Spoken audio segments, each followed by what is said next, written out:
آج کا ہمارا ٹاپک صوفی کون ہے اور صوفی کیوں کہتے ہیں۔ آج کی ویڈیو میں اس پر بات کریں گے۔ چینل کو سبسکرائب کر لیں اور بیل آئیکن کو ہٹ کر لیں۔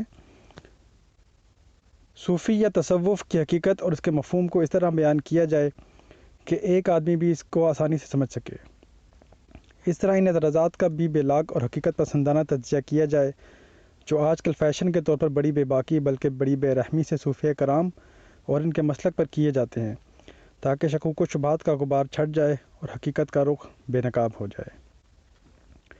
سب سے پہلے ہم لفظ صوفی پر بحث کریں گے کہ اس کا ماخذ کیا ہے اور اس فن سے وابستہ لوگ اس کو کس مفہوم میں استعمال کرتے ہیں۔ ابو ریحان البیرونی کے نام کسی تعارف کا محتاج نہیں۔ یہ بیک وقت ریاضی، طب، فلک، تاریخ پر ید طلوع رکھتے تھے۔ انہوں نے کئی سال ہندوستان میں بسر کیے، سنسکرت میں مہارت حاصل کی اور یہاں کے تمدن اور مذہبی افکار و اعمال کا گہری نظر سے مطالعہ کیا۔ وہ کہتے ہیں صوفی کا ماخذ صوف ہے جو یونانی زبان کا لفظ ہے۔ صوف کا معنی حکمت ہے، اسی لیے حکیم اور دانشور کو فیلسوف کہتے ہیں۔ فیلا کا معنی محب اور صوف کا معنی حکمت یعنی دانش و حکمت سے محبت کرنے والا۔ صوف کے لفظ کو جب علماء عربی میں ڈھالا گیا تو تحریف کے بعد صوفی ہو گیا، کیونکہ یونان میں حکماء کا ایک ایسا گروہ تھا جس کا نظریہ یہ تھا کہ وجود حقیقی صرف علت اولیٰ کے لیے ہے، کیونکہ وہی ما سوا سے مستغنی ہے، باقی سب اس کے محتاج ہیں، اسی لیے موجود حقیقی صرف وہی علت اولیٰ ہوگی، باقی اشیاء کا وجود حقیقی نہیں بلکہ خیالی ہے۔ کیونکہ مسلمانوں میں بھی بعض حضرات کا عقیدہ بظاہر ان سے قریب ہے، اسی مناسبت سے انہیں بھی صوفی کہا گیا۔ البیرونی کی یہ رائے قابل اعتماد نہیں، چونکہ یونانی کتب کے عربی تراجم کا سلسلہ 3 صدی ہجری کے نصف کے لگ بھگ شروع ہوا، اور اہل عرب کے ہاں صوفی کا لفظ اس سے بہت پہلے استعمال ہوتا تھا۔ جو صاحب سب سے پہلے صوفی کے لقب سے ملقب ہوئے وہ ابو الحشام الکوفی تھے، جن کی وفات 150 ہجری میں ہوئی، یعنی ترجمے کے دور سے تقریباً 100 سال پہلے۔ اسی لیے البیرونی کی رائے میں کوئی وزن نہیں۔ البیرونی اپنے اس رویے پر اس لیے بازد ہے کہ اگر اس کے علاوہ کوئی اور صوفی کا کوئی اور مادہ مانا جائے تو اس میں حکمت و معرفت کی نسبت مفقود ہو جائے گی اور یہ لفظ سطحی قسم کا ہو جائے گا۔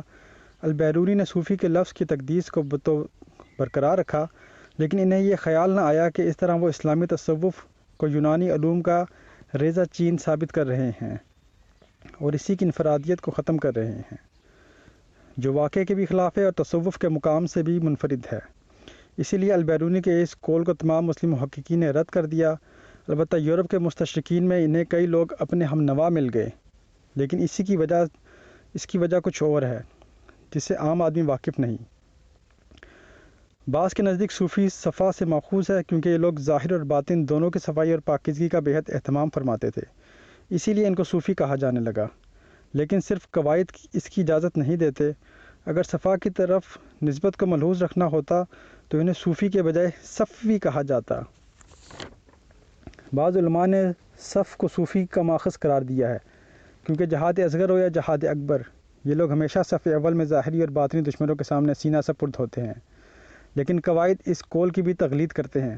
صف کی نسبت سے انہیں صفی کہلانا چاہیے تھا، نہ کہ صوفی۔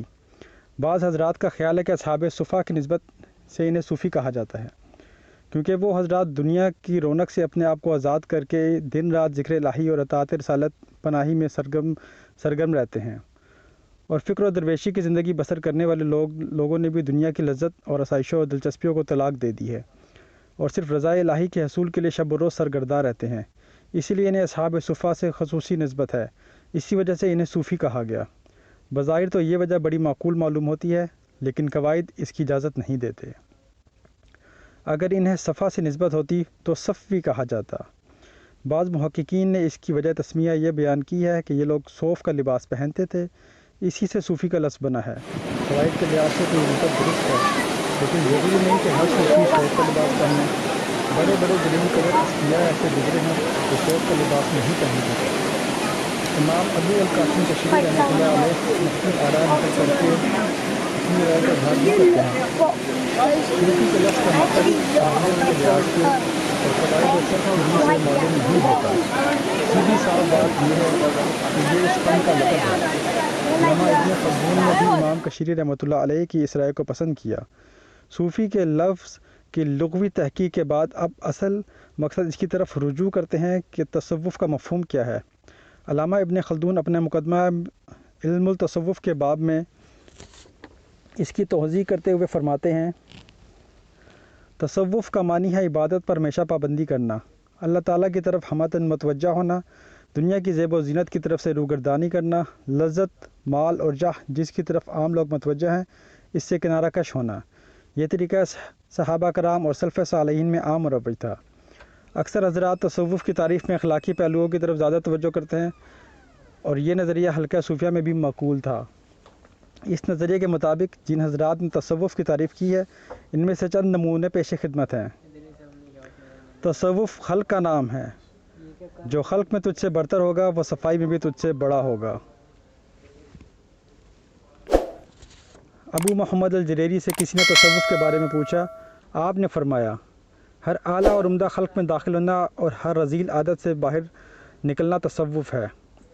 ابو الحسن النوری تصوف کی تعریف کرتے ہوئے لکھتے ہیں، تصوف نہ رسم ہے نہ علم بلکہ یہ خلق کا نام ہے۔ تصوف کی تعریف میں دوسرا نقطہ نظریہ یہ ہے کہ اس کے معنی زہد ہے، یعنی دنیا اور اس کی زیب و زینت اور لذت سے کلیتاً کنارہ کشی۔ یہ بجا کہ صوفی کے دل دنیا سے بیزار ہوتا ہے، لیکن یہ حقیقت بھی اپنی جگہ مسلم ہے کہ زہد و تقویٰ اور چیز سے تصوف اور چیز ہے۔ بعض لوگوں نے عبادات گزاری کو صوفی کہا ہے، لیکن اس کا یہ قول بھی حقیقت سے بہت دور ہے۔ ایک شخص عبادت میں سرگرم ہوتا ہے لیکن پھر بھی اسے صوفی نہیں کہا جاتا۔ ابن سینا نے اپنی کتاب الاشارات میں بڑی وضاحت سے زاہد اور عابد اور صوفی میں جو فرق ہے اسے بیان کیا ہے۔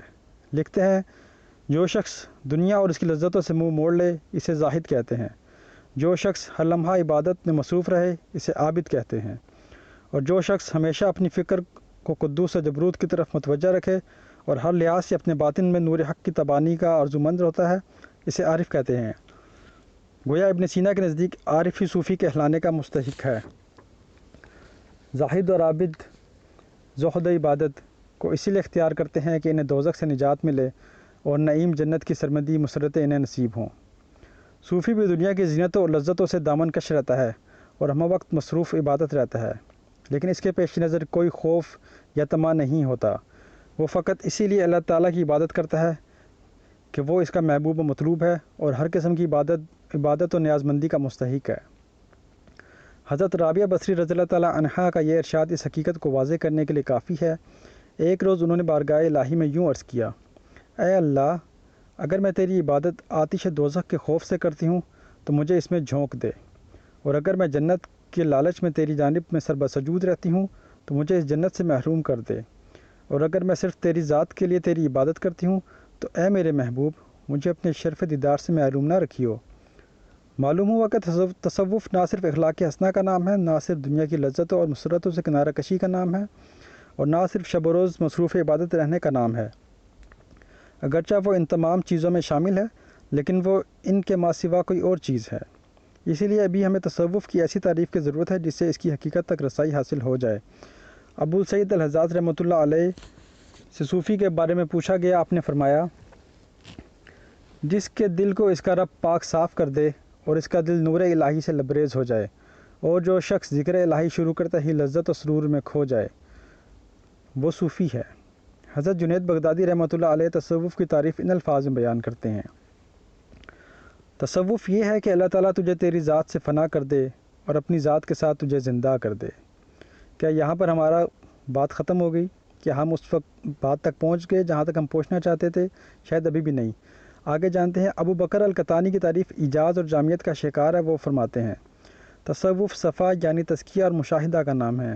ان دو میں سے پہلی بات صفا سبب ہے اور دوسری بات مشاہدہ غایت ہے، اور مدعا یہ تعریف بڑی جامع ہے۔ اس میں سالک کی منزل کا بھی ذکر ہے اور اس کا راستہ بھی جو سالک کو اس کی منزل تک لے جاتا ہے۔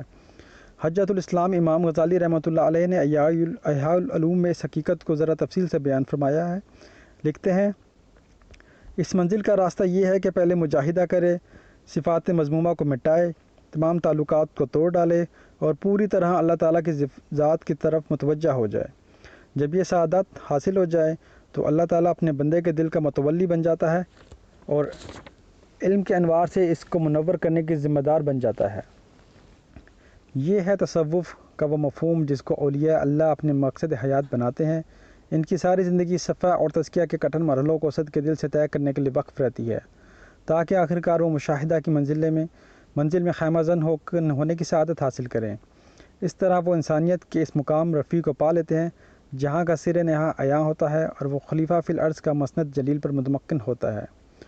اس تصوف کے جس کے لغوی اور اصطلاحی مفہوم کی تشریح آپ جان چکے ہیں، گزشتہ زمانے میں بھی اور آج بھی اپنوں نے بھی اور بیگانوں نے بھی بدنیتی سی یا غلط فہمی کے باعث بڑی بے رحمی سے تان و تشنی کے تیروں کا می برسایا ہے، اور آج اس تحریک میں مزید شدت پیدا ہوتی جا رہی ہے، یہاں تک کہ عدل و تحقیق کا دامن بھی بسا اوقات ہاتھ سے چھوٹ جاتا ہے۔ اس حالیہ شدت کی وجہ یہ بھی ہو سکتی ہے کہ مادی لذتوں کی طرف رجحان روز بروز بڑھتا جا رہا ہے، اور یہ بھی ہو سکتا ہے کہ جو لوگ تصوف کے علمبردار بنے بیٹھے ہیں، ان میں سے بعض ایسے بھی ہیں جو باعث رسوائی اسلاف ہیں یا اسلام کی نشاط ثانیہ کے آثار کو دیکھ کر ابلیسی قوتیں ہراساں ہیں، اور وہ مسلمانوں کو اس چشمہ حیات سے بدظن اور متنفر کرنے کا قبل از وقت پروگرام بنا رہی ہیں تاکہ مسلمان اس بیداری سے پوری طرح فائدہ اٹھانے کے قابل نہ رہیں۔ وجہ کچھ بھی ہو، ہمیں حقیقت پسندی سے کام لیتے ہوئے ان اعتراضات کا جائزہ لینا چاہیے۔ انہوں نے اگر کسی واقعی خامی کی طرف نشاندہی کی ہے تو اس ازالے کی طرف متوجہ ہونا چاہیے، اور اگر انہوں نے غلط اعتراضات کیے ہیں تو ان کا جواب دینا چاہیے۔ اعتراضات پر اگلی ویڈیو میں بات کریں گے، اب ہم مزید اس بارے میں جانتے ہیں۔ ایک بات میں صاف طور پر کہہ دینا چاہتا ہوں کہ ہمیں اس سے انکار نہیں کہ صوفیہ کی صفوں میں ایسے لوگ بھی آئے ہیں جو بظاہر عابد اور زاہد نظر آتے ہیں، لیکن دراصل اپنے زہد و عبادت کو حصول مال و جاہ کا نظریہ بناتے ہوئے۔ لیکن مجھے یہ تو بتائیے، انسانی زندگی کا کون سا شعبہ ایسا ہے جہاں یہ کالی بھیڑیں موجود نہیں؟ علماء، عتباء، تاجر، صنعت کار، سب جگہوں پر ایسے لوگ موجود ہیں جو اپنے طبقے کے لیے ننگ و عار کا باعث ہیں، لیکن اگر ان کے وجود سے صحیح اور راست باز لوگوں کی افادیت کم نہیں ہوتی تو جعلی صوفیوں کے ہتھ کنڈوں سے بھی صوفیہ کرام کی عظمت پر حرف نہیں آ سکتا۔ جن صوفیہ کے بارے میں کلام کریں گے وہ لوگ ہیں جو صحیح معنوں میں اس لقب کے اہل ہیں۔ ویڈیو پسند آئے تو چینل کو سبسکرائب کریں، بیل آئیکن کا بٹن دبائیں اور لائک کریں۔